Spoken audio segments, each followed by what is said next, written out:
Que le Seigneur vous bénisse. Vous m'entendez, ça va? Bon. Attendez, il faut que je prépare mes papiers. On va prier. Seigneur notre Dieu, combien nous voulons te bénir pour ces moments que tu nous mets à part. Et Seigneur, je te prie, Seigneur, de te saisir de la parole. Que ce soit toi qui la donnes, Seigneur, qu'il n'y ait pas d'erreur, de faute, mais que ce soit toi qui enseignes maintenant, Seigneur. Ouvre nos cœurs, ouvre nos esprits, Seigneur. Nous avons besoin de toi. Nous avons besoin de ton esprit. Sans toi, nous ne pouvons rien faire, Seigneur. Aussi, Seigneur, je te prie vraiment d'être présent au milieu de nous maintenant. Amen.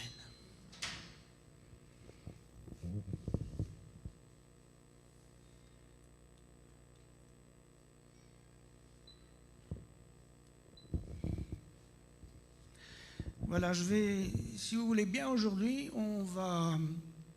je vais essayer de moins bouger que les autres fois parce que je me suis regardé une fois et puis je bouge tout le temps. Je ne sais pas pourquoi. Mais oui, d'accord, mais enfin, ça doit être énervant. Je salue tous ceux qui sont sur Internet, mais je trouve que ça doit être énervant de regarder quelqu'un qui bouge tout le temps. Mais bon. On va faire un petit tour dans le désert aujourd'hui, si vous voulez. Et vous allez voir qu'il y a des choses très, très, très étonnantes. Je vais bien sûr vous parler de certains aspects de ce qui s'est passé dans le désert, notamment l'histoire du serpent d'airain, du rocher qui les suivait. Et puis je vais vous parler aussi de la lettre tête. Vous allez me dire qu'est-ce que ça a à voir? Ben, vous allez voir. Une minute, ça vient. Il y a eu de nombreuses prédications sur le serpent d'airain, sur le rocher qui les suivait. Et je ne sais pas pourquoi, j'ai eu envie de tirer la ficelle et d'aller voir ce qu'il y avait dans le détail en hébreu. Et là, on va voir qu'il y a des choses quand même qui sont assez étonnantes que moi j'ignorais, que j'ai découvert en travaillant l'hébreu, et ça m'a intéressé. Alors, je voudrais d'abord commencer pour bien mettre les choses. On est comme à l'école ici. Il faut situer les endroits. Parce que vous savez que les Hébreux, dans le désert, ils ont fait des voyages, mais dans tous les sens. Attendez, 40 ans à tourner dans un petit endroit comme ça, il a fallu quand même pas mal bouger. Et j'ai pris une carte. C'est lui qui fait ça. Une carte où on voit le Sinaï. Je ne sais pas si vous voyez bien. C'est loin, mais vous voyez le Sinaï. Là, vous voyez, et la mer Rouge. Comme ça. La mer Rouge comme ça, voilà. Bon. Alors, je voudrais vous montrer à quel endroit se trouve Rephidim, c'est-à-dire l'endroit où Moïse a frappé le rocher pour la première fois. Alors, Rephidim, c'est ici. Là, tout en bas, près du Sinaï. Là. Tout le monde le voit? Bon. Et vous savez que Moïse a frappé le rocher une deuxième fois à un autre endroit. Ce rocher qui les suivait. Alors je vais vous montrer où ça s'est passé, parce que ça ne s'est pas passé au même endroit. Ça s'est passé ici quelque part. Vous voyez la différence? Là. Vous voyez, c'est pas du tout au même endroit. Bon, c'est important de le voir, ça. Parce que ça se passe dans deux déserts dont les noms se ressemblent. Il y en a un qui s'appelle Sin et l'autre il s'appelle Tzin. Ça se ressemble, mais ce n'est pas au même endroit. Alors, le désert de Sin, il est ici quelque part. Voilà. Et le désert de Tzin, il est ici quelque part. Pas au même endroit, hein, d'accord? Il ne faut pas mélanger les mots dans la Bible. Bon, je mets de côté.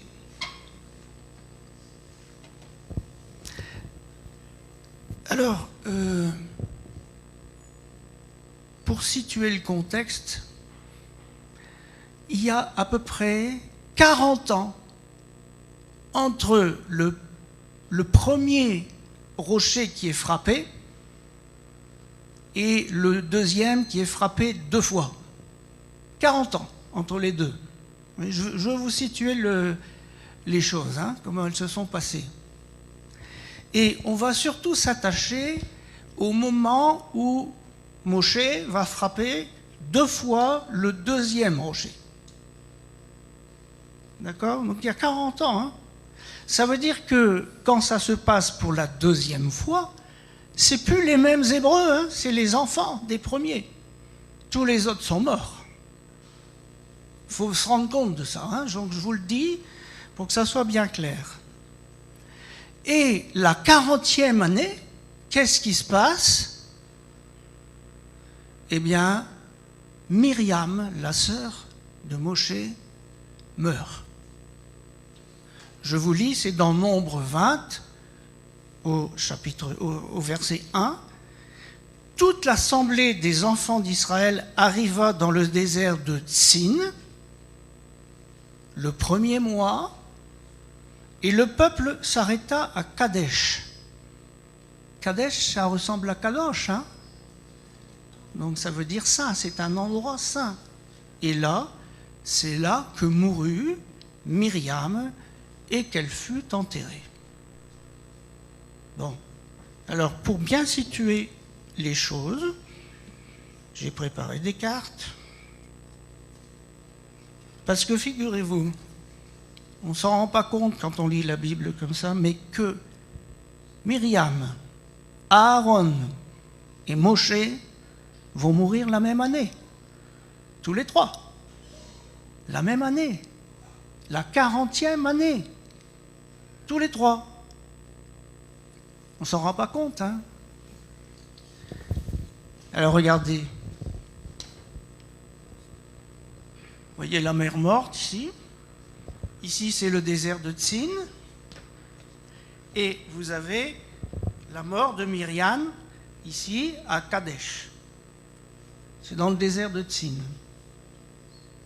Et un petit peu après, c'est Aaron qui va mourir, et qui va mourir sur la montagne appelée Or. Ça veut dire montagne, d'ailleurs, en hébreu. Donc c'est comme si on disait la montagne de montagne. Et tandis que Moshe, lui, il va mourir plus loin, ici, presque en face de Jéricho, sur le mont Nebo, là. Vous voyez bien? Tout le monde voit bien? Donc je voulais vous montrer ça parce que c'est important de situer les lieux. Moi j'aime bien situer les lieux quand il se passe quelque chose, j'aime bien voir où ça se trouve. Figurez-vous que le nom de Myriam peut avoir plusieurs sens. Et si on coupe son nom en 2, on a 2 mots différents qui se collent. Alors, Myriam, ça vient de mar qui veut dire une goutte. C'est une goutte. Et Yam c'est la mer. Donc on peut dire que le nom de Myriam peut vouloir dire goutte d'eau de mer. Vous voyez, c'est une des définitions du mot Myriam. C'est-à-dire que Myriam, qui était prophétesse, donnait du goût en donnant de l'eau salée, le sel, ça donne du goût le sel, au peuple. Quand elle est morte, qu'est-ce qui s'est produit? Je vous lis le texte. C'est juste après son enterrement. Juste après son enterrement. Alors, elle est morte à quel âge? On ne sait pas. Mais certains estiment qu'elle devait avoir 127 ans. elle était plus âgée que Moshe. Moshe est mort la même année, à 120 ans. Hein. Moi, je pensais même qu'elle avait plus de 130 ans, mais bon, peu importe. Hein. Elle meurt, goutte d'eau meurt, et il est écrit dans Nombre 20, versets 2 à 5, il n'y avait point d'eau pour l'assemblée. C'est quand même curieux, hein?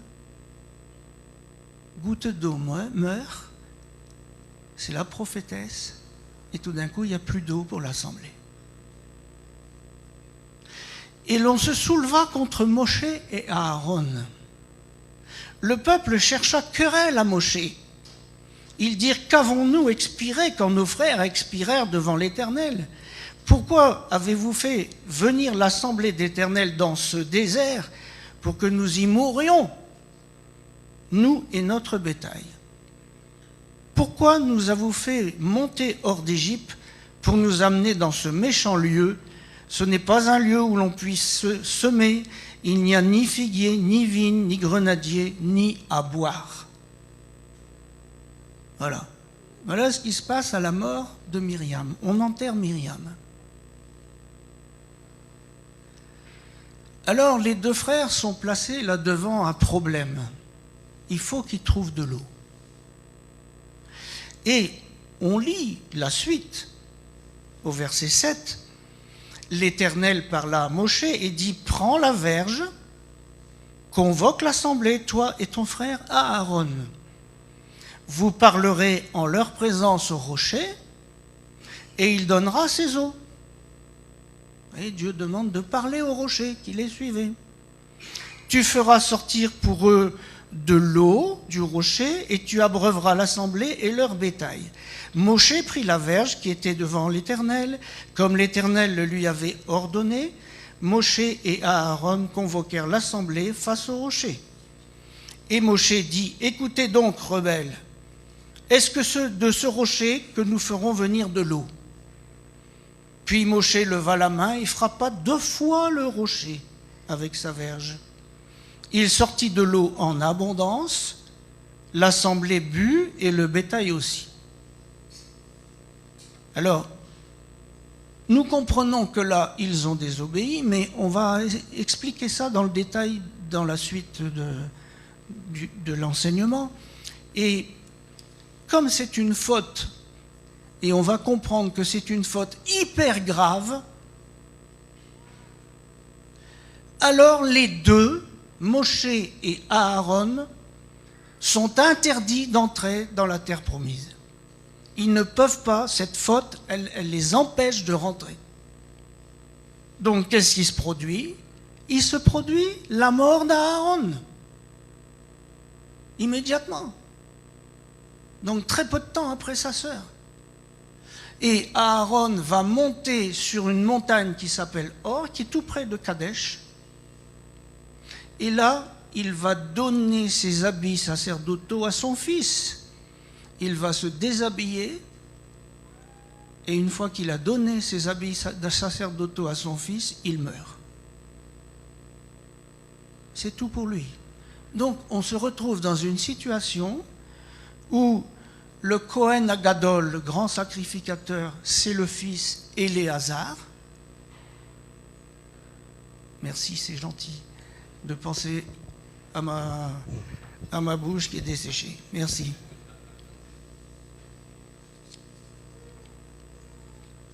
Et il meurt à l'âge de 123 ans, puisqu'il avait 3 ans de plus que Moshe, et il est enterré sur la montagne. Et Éléazar prend sa succession, donc on se retrouve dans une situation maintenant où nous avons plus que Moshe et Éléazar. Hein, c'est comme ça, c'est clair, les autres sont partis. À ce moment-là, il se produit que des gens qui sont au nord viennent les attaquer, etc. Ils sont obligés de faire la guerre au roi d'Arad. Et ensuite, donc ils font la guerre, ils gagnent cette guerre. Et ensuite, ils demandent à Édom s'ils ne peuvent pas traverser son pays. Et Édom refuse. Donc ils ne peuvent plus faire qu'une chose, c'est de descendre vers la mer Rouge pour contourner le pays d'Édom. Autrement dit, si vous regardez la carte d'Israël, ils descendent en direction d'Élat. Voyez ? Pour pouvoir contourner le pays d'Édom, qui est la montagne qui est là, une montagne qui est rouge souvent le soir, et pour pouvoir remonter, mais du côté jordanien, si vous voulez, pour pouvoir arriver plus haut, c'est-à-dire du côté en face de Jéricho. Vous voyez le chemin ? Donc ils descendent. Ils descendent, ils ont pris la direction du sud. Hein ? J'ai pas compris ce que tu dis. Pas tout à fait. Non. Le désert de Tzin, c'est dans la péninsule du Sinaï. Là, ils descendent dans la pointe d'Israël. Vous voyez la carte d'Israël ? Donc, ils descendent en direction d'Élat. Vous voyez ? Et donc, ils arrivent là dans un désert qui ressemble au Sinaï. Et c'est un désert où actuellement, vous avez un tabernacle, une reproduction du tabernacle, dans cet endroit-là. Et c'est aussi un désert dans lequel il y a des mines de cuivre, ce qu'on appelle les mines de Salomon. Donc vous voyez, ils arrivent dans ce coin-là. Mais je voudrais d'abord vous reparler du premier rocher. On en reparlera parce qu'on va parler des deux rochers. Vous allez voir, c'est assez étonnant. Le premier rocher est à Rephidim. Rephidim, c'est le désert de Sin, donc c'est dans le Sinaï. D'accord ? Et que s'était-il passé à cet endroit-là ? Ça se passe tout au début du voyage, c'est-à-dire que Dieu n'a même pas encore donné les tables de la loi. C'est avant ça. Il est écrit dans l'Exode, chapitre 16, versets 1 à 12, je ne vais pas tout lire. Toute l'assemblée des enfants d'Israël partit d'Élim, ils arrivèrent au désert de Sin, qui est entre Élim et Sinaï. Le 15e jour du second mois, 15e jour du second mois, vous vous rendez compte ? Ça fait seulement 1 mois et demi qu'ils ont quitté l'Égypte. Et de leur sortie d'Égypte. Et toute l'assemblée des enfants d'Israël murmura dans le désert contre Moshe. Donc ça commence. Et Dieu dit, j'ai entendu le murmure des enfants d'Israël, dis-leur, entre les deux soirs, vous mangerez la viande, et le matin, vous vous rassasierez de pain. Qu'est-ce que c'est que ça ? C'est que le Seigneur va leur donner à la fois des cailles et il va leur donner la manne. Donc, c'est dans ce désert-là que Dieu va leur donner à la fois de la nourriture charnelle et de la nourriture spirituelle. Et là, dans ce désert de Sin, Dieu va donner la manne, c'est-à-dire cette nourriture qui vient de Dieu, et c'est un changement complet. Dieu veut leur donner un changement complet de valeurs. Ils sortent d'Égypte avec des valeurs de l'Égypte. Il faut maintenant leur donner de nouvelles valeurs. Et il va leur donner une nourriture qu'ils doivent absorber.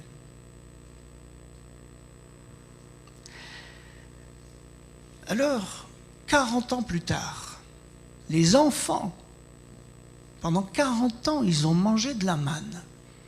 Et les enfants de ces gens-là, ils arrivent dans le désert de Tzin,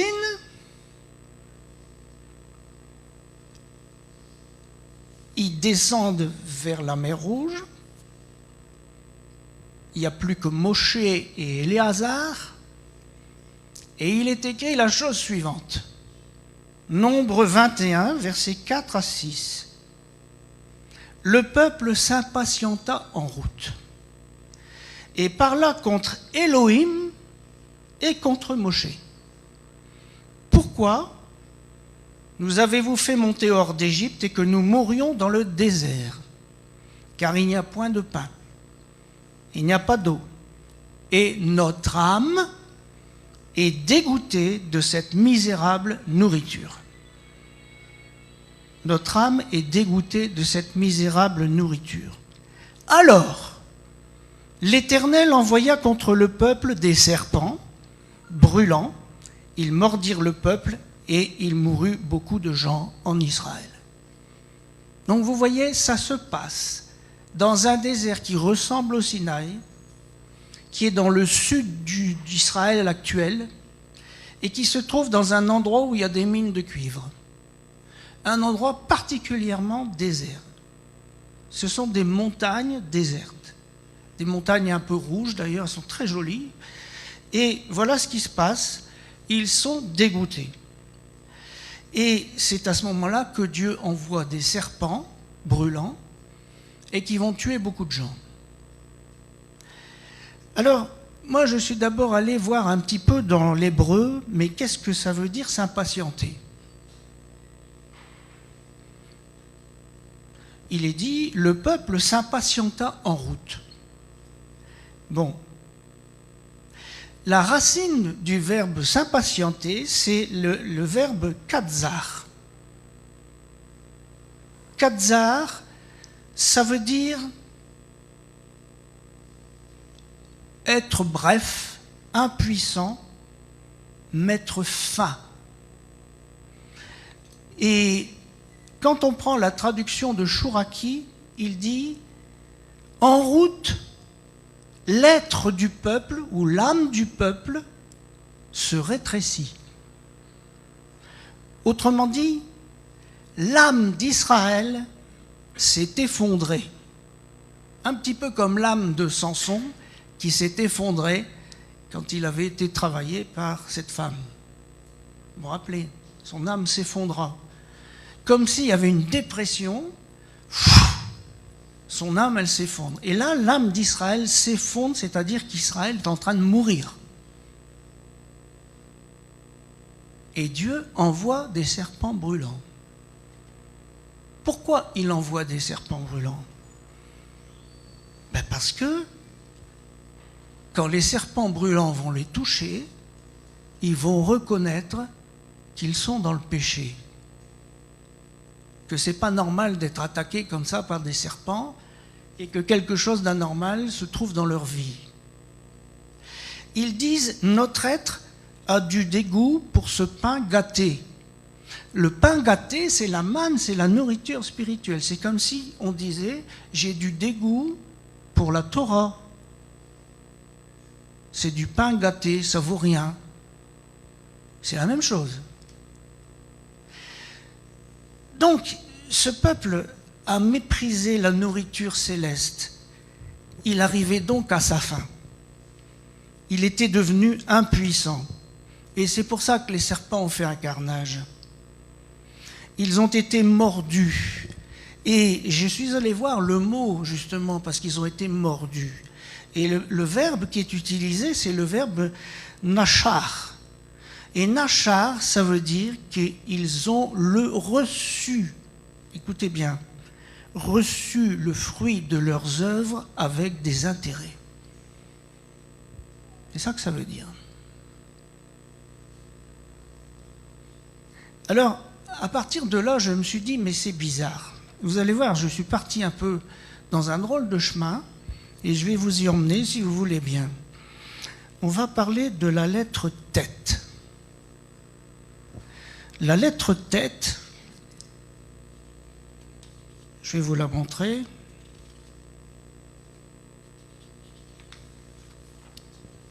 La voilà. Tout le monde la voit, cette lettre. C'est la 9e de l'alphabet hébreu. Et en hébreu, ça s'écrit tête. Comme ça. Vous voyez? Et vous remarquez que c'est un mot qui contient les 2 T de l'alphabet. Vous voyez? Or, si vous cherchez dans un dictionnaire biblique les racines des mots, vous verrez qu'il n'y a aucun mot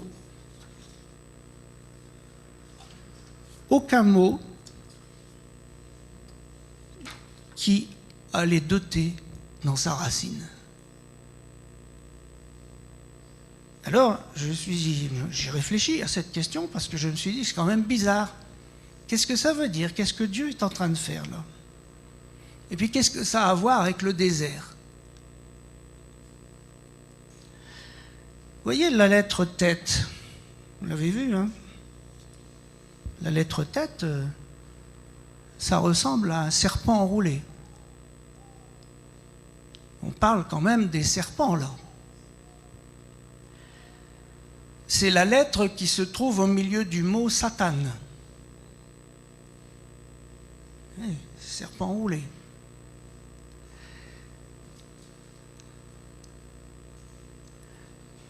La lettre tête, j'ai essayé de trouver dans un dictionnaire le sens du mot tête. Parce que les lettres ont des sens. Vous voyez, par exemple, le Aleph, c'est un taureau. Bet, c'est une maison. Dalet, c'est une porte. Mais tête, il n'y a rien de marqué. Oui, mais... Et tête, si vous voulez, ça ressemble à un serpent. Et donc, moi, je me suis dit, mais c'est bizarre. Et c'est avec donc un serpent qui se trouve associé à la lettre Tav. Et la lettre Tav signifie un signe. Et vous savez que dans l'ancien hébreu, la lettre Tav se dessinait comme une croix. Donc on fait très facilement la relation avec le Mashiach. Tandis que la lettre enroulée, comme un serpent, eh bien, on fait très facilement la relation avec le Nachash, le serpent qui a tenté Ève. Le Mashiach, c'est le signe. Vous voyez, par exemple, dans Luc 2,34, Siméon les bénit, et dit à Marie, sa mère, « Voici, cet enfant est destiné à amener la chute et le relèvement de plusieurs en Israël et à devenir un signe qui provoquera la contradiction. » Et vous voyez, c'est assez étonnant parce que je me suis dit, tiens, c'est quand même bizarre, voilà un mot. Regardez. Vous avez le tête, vous avez le yod qui représente la main du Père, et vous avez le tav qui représente le Mashiach. Regardez. C'est comme si vous aviez une balance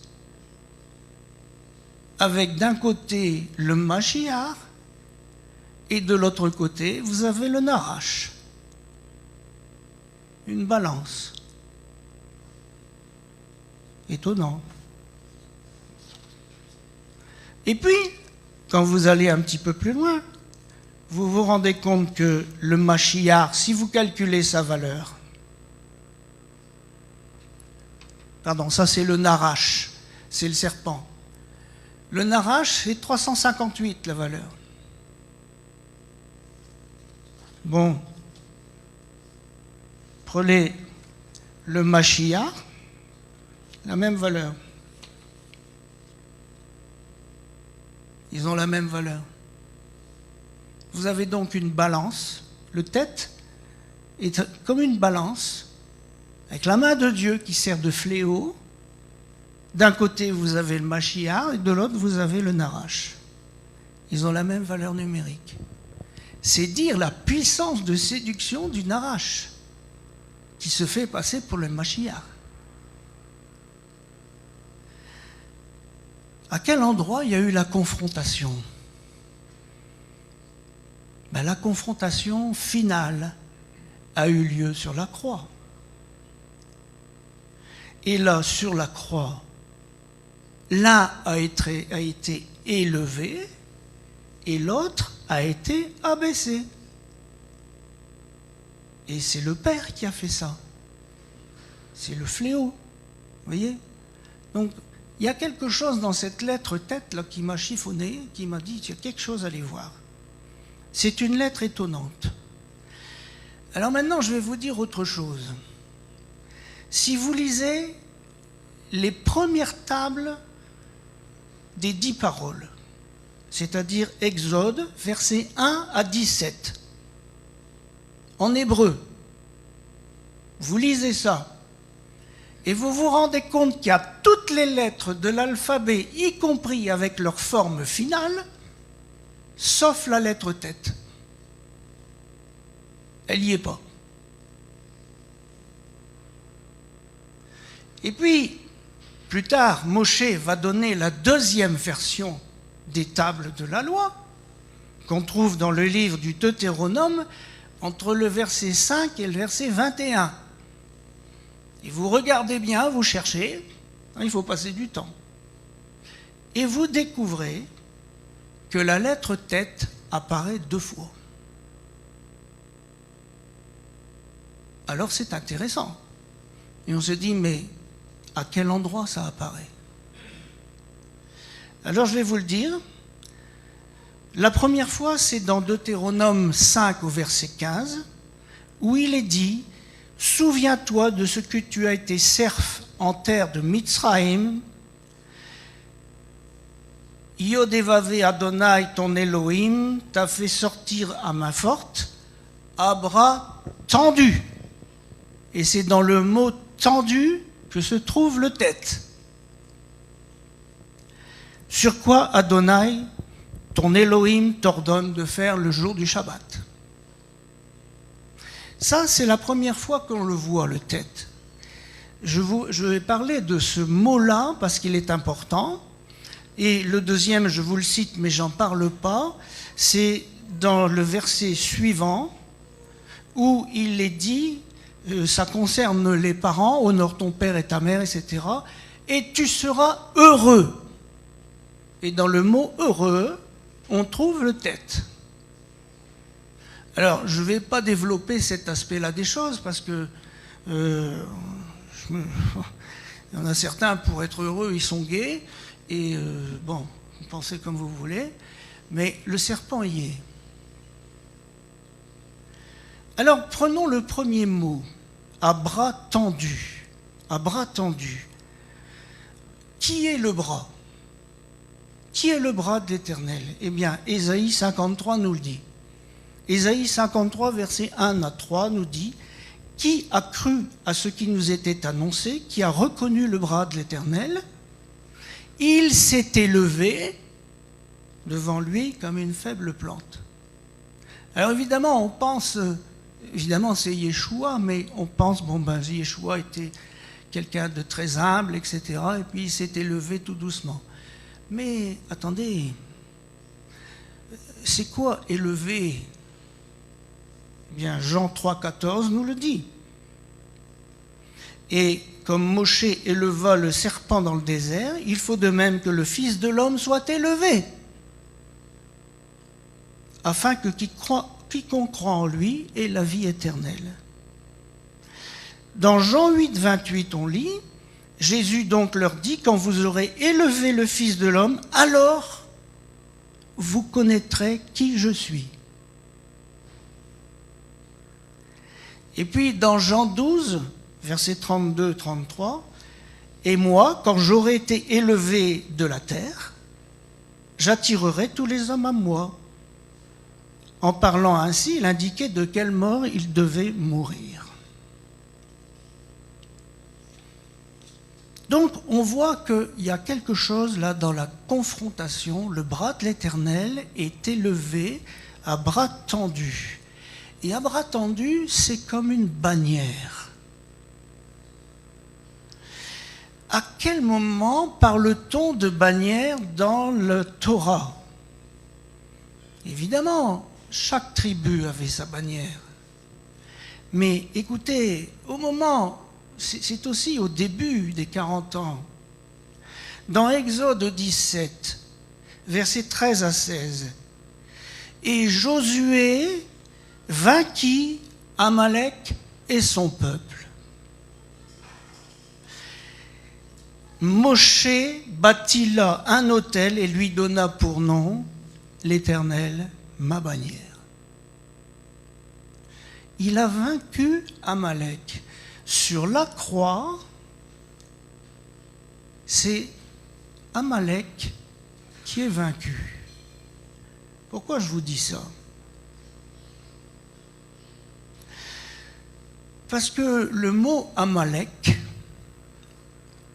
vient de la racine Amal, qui signifie travailler pour rien, peiner, trouble, injustice, souffrance, victime. Et donc, ce qui est vaincu sur la croix, c'est cette malédiction qui est tombée sur les hommes au moment du péché. Vous vous rappelez? Genèse 3, verset 17, il dit à l'homme, « Puisque tu as écouté la voix de ta femme, que tu as mangé de l'arbre au sujet duquel je t'avais donné cet ordre, tu n'en mangeras pas, le sol sera maudit à cause de toi.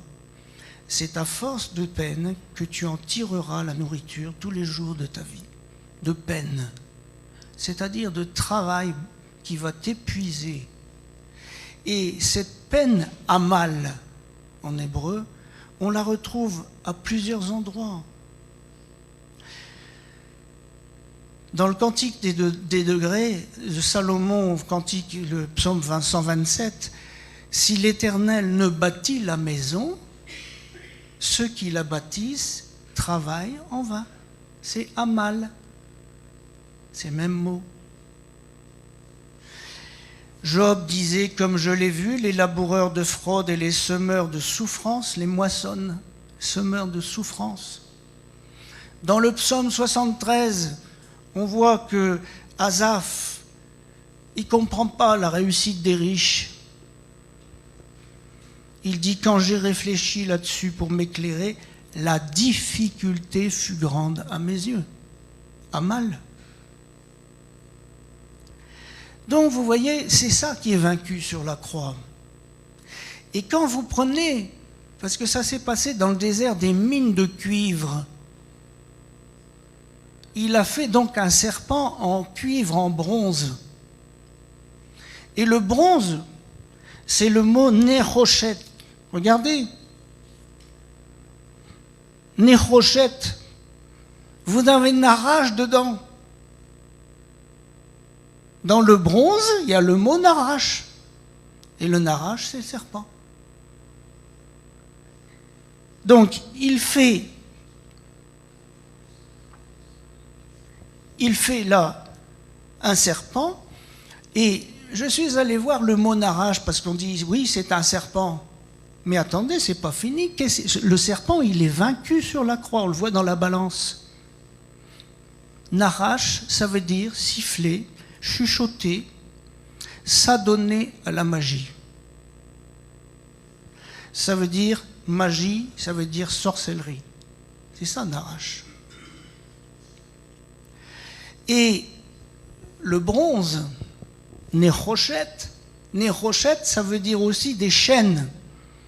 Donc quand on élève le serpent de bronze, on élève nos chaînes. Ce sont nos chaînes qui sont clouées sur la croix. Ce sont nos chaînes. Et donc, quand on voit, souviens-toi de ce que tu as été serf en terre de Mitzraïm, Adonai, ton Elohim, t'a fait sortir à main forte, à bras tendus, eh bien ça veut dire, je te fais sortir de Mitzraïm pour que tu rentres dans le Shabbat. Alors on va continuer à tirer la ficelle.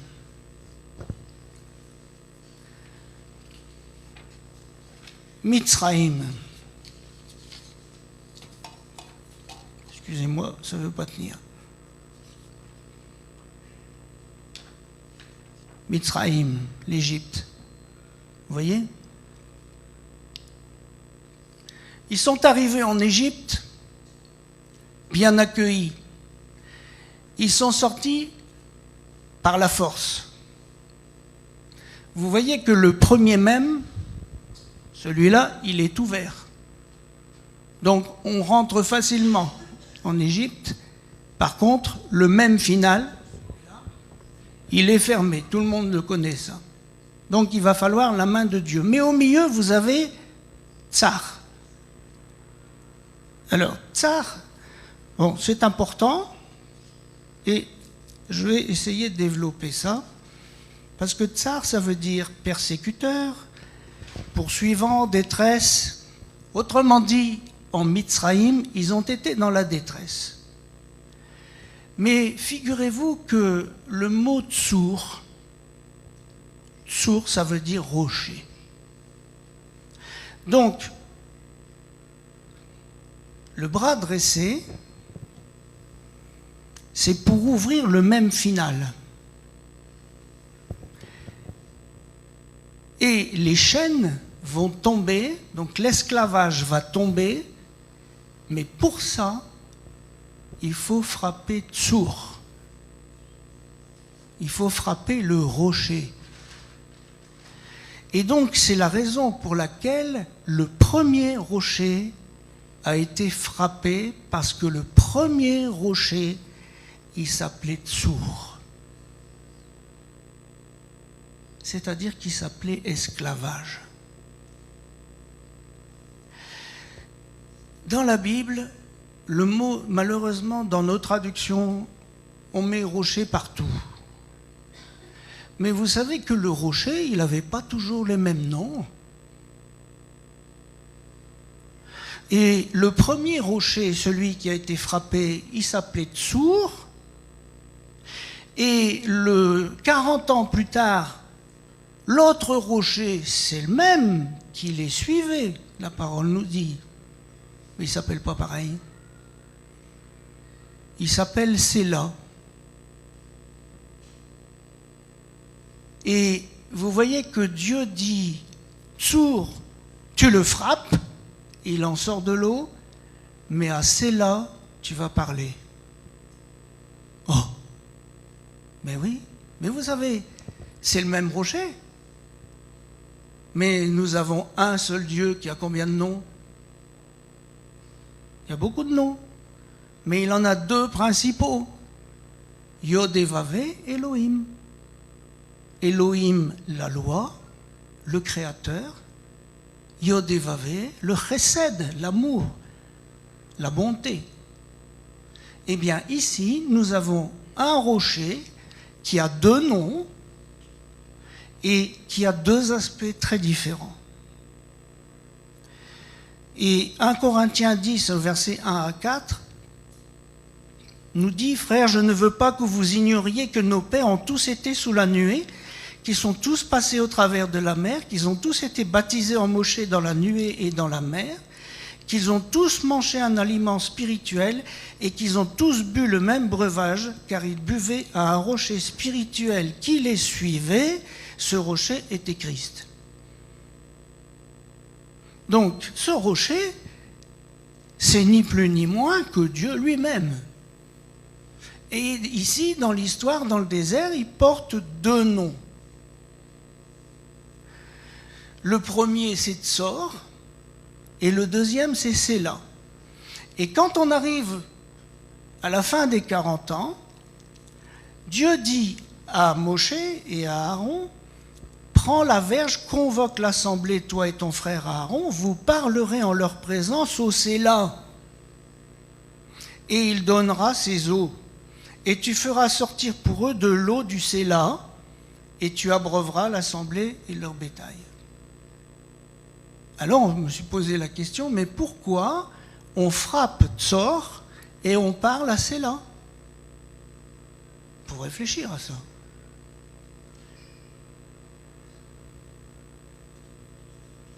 Vous savez, quand la Samaritaine a rencontré Yeshua, qu'est-ce qui se passe? Il est dit dans Jean 4, à partir du verset 10, Yeshua lui répondit, « Si tu connaissais le don de Dieu et celui qui te dit « Donne-moi à boire », tu lui aurais toi-même demandé à boire. » Or, Yeshua, c'est l'image du Père. Celui qui m'a vu a vu le Père, il a dit. Et le Père, c'est Yod et Vavé, c'est le Chesed. Donc, on parle au Chesed. Je vais vous parler de Séla et de Tsour, les deux noms du rocher. Parce que je me suis rendu compte d'une chose. D'abord, Chouraki traduit Tsour par roc. Et il traduit Séla par rocher. Au moins, lui, il fait une distinction. Je me suis dit, mais finalement, il sort de l'eau de ces deux rochers. Est-ce que c'est la même eau? Est-ce que cette eau a le même usage? Je me suis posé des questions, vous savez. Et je me suis dit, non, c'est pas possible, parce qu'ils n'ont pas le même nom. Donc, ils n'ont pas le même usage. Quand le rocher a été frappé, il a été frappé sur la croix. Il est sorti de l'eau de son côté. Alors je me suis dit, mais je vous avais expliqué la fois dernière, il me semble, que c'était la naissance de son épouse. Écoutez,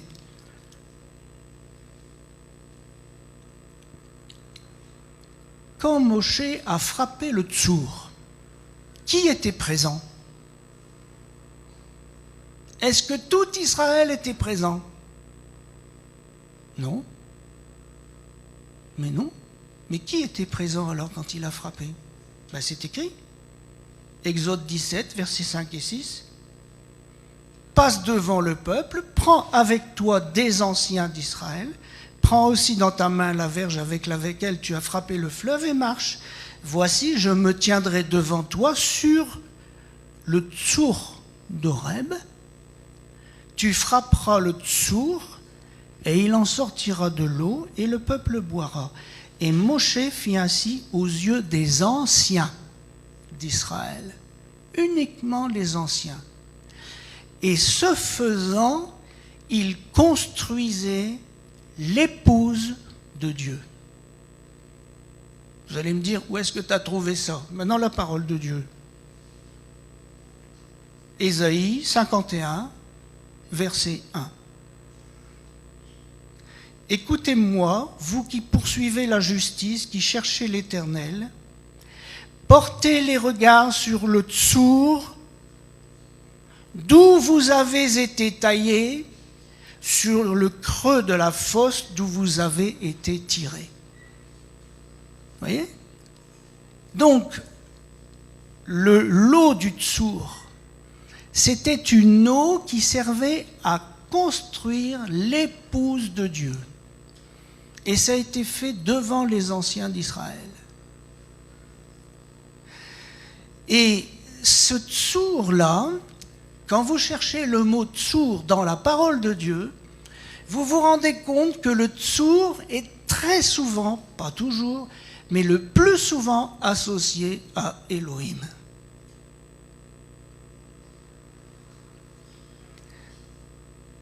« 1 Samuel 2,2 « Nul n'est saint comme Yod et Vavé, il n'y a point d'autre Elohim que toi, il n'y a point de Tsour comme notre Elohim. » On en a plusieurs versets. Et le Tsour est souvent appelé le rocher du salut. Dans Deutéronome 32,15, Israël est devenu gras, il a regimbé, tu es devenu gras, épais et replé, il a abandonné Elohim, son créateur, il a méprisé le Tsour de son salut. Donc c'est bien le Tsour. Et le rocher sur la croix, le Christ, c'est le premier rocher qui est frappé. Et il est frappé pour la justice. Donc ça concerne bien Elohim. c'est la loi. Et sur ce rocher, il y a un verset qui dit, dans Proverbe 30, versets 18 à 19, il y a 3 choses qui sont au-dessus de ma portée, même 4 que je ne puis comprendre. La trace de l'aigle dans les cieux, la trace du serpent sur le tsour. Et nous y voilà. La trace du navire au milieu de la mer, la trace de l'homme sur la jeune femme. De ce rocher, du tsour, quand on lit la parole de Dieu, on se rend compte de ce rocher coule de l'huile, de l'eau bien sûr, de l'huile, du miel, et que Jérusalem était assise sur le tsour. Jérémie 21, verset 13, « Voici, j'en veux à toi, ville assise dans la vallée sur le tsour de la plaine. Dit l'Éternel, à vous qui dites, qui descendra contre nous, qui entrera dans nos demeures. » Elle était assise sur la loi d'Élohim, le tsour. La loi contraignante. Maintenant, je vais vous parler de l'autre rocher. C'est le même rocher, mais l'autre nom. Comme si on tourne autour, tiens, c'est pas le même visage. C'est Séla.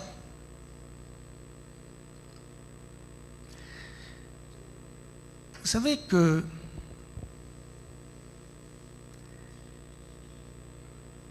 Moshe, il incarnait la loi écrite sur de la pierre. Il n'incarne pas la loi dans les cœurs, Moshe.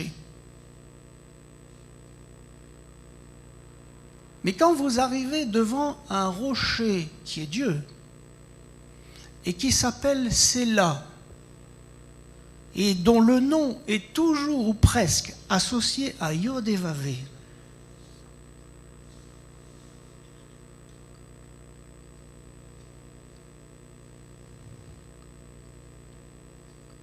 la loi est bonne. Et Dieu a dit, je mettrai ma loi au-dedans d'eux, je l'écrirai dans leur cœur. Elle est bonne, la loi. Mais là, pour mettre la loi dans les cœurs, il faut parler au Dieu d'amour. Mais si vous frappez le Dieu d'amour, comment voulez-vous mettre la loi dans les cœurs? Si vous frappez le Dieu d'amour, le Séla, alors il est impossible de rentrer dans le royaume de Dieu. Parce que la loi n'est pas dans les cœurs, la loi elle est sur des pierres et elle est extérieure à l'homme. Vous comprenez? Voilà pourquoi il ne fallait pas frapper le Séla. Moshe a été mis sous pression du peuple. Pourquoi? Parce que c'était un peuple qui suivait la loi. C'était la loi de Pierre. Et le choc de la loi a fait que Moshe, il s'est dit, on va faire comme à la première fois, on va frapper. C'est-à-dire que le légalisme, parce que c'est le légalisme, frappe, en frappant le Séla, il frappe le chesed de Dieu. Il frappe l'amour. Et curieusement, alors on va voir pourquoi il l'a fait 2 fois. Mais curieusement, par la grâce de Dieu, il en sort quand même de l'eau. Par la grâce de Dieu. Mais vous savez, quand on frappe le rocher, le chesed, c'est qu'on n'a rien compris. Et frappe le légalisme, en frappant l'amour, il annule l'œuvre de la croix. Et il faut toujours recommencer. le Dieu nous a demandé de rentrer en conversation avec le Séla, lui parler. Parce que c'est le moyen, en parlant avec le chesed, avec le Séla, c'est le moyen de faire rentrer la loi dans nos cœurs. Et si la loi rentre dans nos cœurs, nous pouvons rentrer dans le royaume. Si la loi ne rentre pas dans nos cœurs, nous n'y rentrerons pas. C'est aussi simple que ça. Donc, il fallait parler. Et vous savez, je vais vous montrer que le Séla, c'est quelque chose de particulier. Par exemple, dans 2 Samuel 22, versets 2 à 3, il est dit, c'est David qui parle, il dit « Yod Evavé est mon Séla, ma forteresse, mon libérateur. Elohim est mon tsour. » Dans le même verset. C'est clair. C'est clair. Et cette forteresse, c'est une forteresse, ce rocher. Il a une mémoire. Dans le psaume 31, il est dit « Incline vers moi ton oreille, hâte-toi de me secourir, sois pour moi un tsour protecteur. » C'est la loi qui protège. Une forteresse où je trouve mon salut. Car tu es mon Séla, ma forteresse. Et à cause de ton nom, tu me conduiras et tu me dirigeras. Conduit par l'amour. Dans le psaume 42, verset 9, on lit « Je dis à Elohim, mon Séla, pourquoi m'oublies-tu? Pourquoi dois-je marcher dans la tristesse sous l'oppression de l'ennemi ?» Vous voyez? Dans le creux du Séla, vous savez ce qu'il y avait dans le creux du Séla? La colombe du Cantique des Cantiques. C'est là qu'elle se mettait. Dans le recette de Dieu. Jérémie avait une ceinture de lin, vous savez? Vous souvenez de ce texte? Eh bien, il l'a cachée dans le creux du Séla. Et les 600 survivants de la tribu de Benjamin, eh bien, ils se sont réfugiés au Séla de Rimon.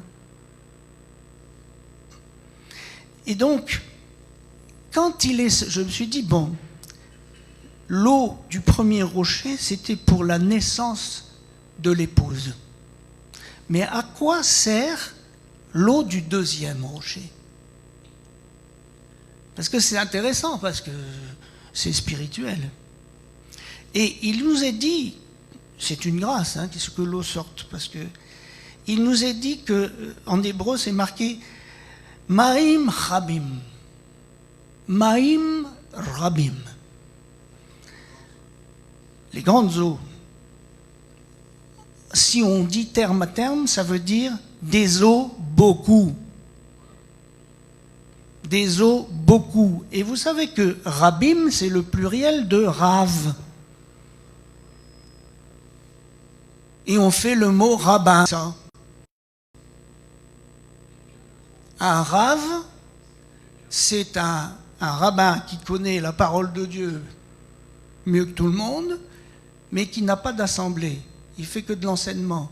Un rabbin, c'est la même chose, mais qui a une assemblée, une communauté. Donc ici, il sort de l'eau beaucoup comme un rabbin. Mais qu'est-ce qu'ils font les rabbins? Ben, ils nous nourrissent. Donc, l'eau qui sort de ce deuxième rocher, c'est une eau de nourriture spirituelle. Vous savez que la Torah, c'est comparé à l'eau. C'est comparé à l'eau. Et il faudra que la Torah inonde toutes les vallées du monde, comme l'eau. Donc, ici, comment capter cette eau? Comment capter la compréhension de la parole de Dieu? Comment capter la richesse de la parole de Dieu, de la Torah? Ben, en parlant avec Dieu, en parlant avec lui, en l'étudiant. Jean 17,3 nous dit « La vie éternelle, c'est qu'ils te connaissent, toi, le seul vrai Dieu, et celui que tu as envoyé. » Et Jean 7,38 nous dit « Celui qui croit en moi, des fleuves d'eau couleront de son sein. » Ben voilà, la voilà cette eau. Donc vous voyez qu'il ne fallait surtout pas frapper Sélah. Alors pour quelle raison il a frappé 2 fois? Parce que une fois c'était déjà trop. Pourquoi il l'a fait 2 fois? Eh bien, nous aussi, figurez-vous que de temps en temps on frappe 2 fois. Quand? Eh bien, la première fois, c'est quand on est légaliste. Parce que tous ceux qui sont légalistes n'ont pas l'amour. Alors il faut le Sélah, le chesed de Dieu. Quand on est légaliste, on frappe l'amour. Je vais peut-être pas me faire des amis en disant ça, mais tant pis. Je m'en moque. La deuxième façon de frapper, c'est quand on se met en colère contre le Sélah. Pourquoi on se met en colère contre le Sélah? Parce qu'il ne répond pas assez vite. Il ne répond pas à nos prières comme on voudrait. Alors on pique une colère et on frappe. On frappe. Et Moshe a frappé 2 fois. Et il a été interdit d'entrer dans le royaume. C'est normal. Et c'est pareil pour nous. Je voudrais maintenant finir en vous parlant d'un drôle de texte.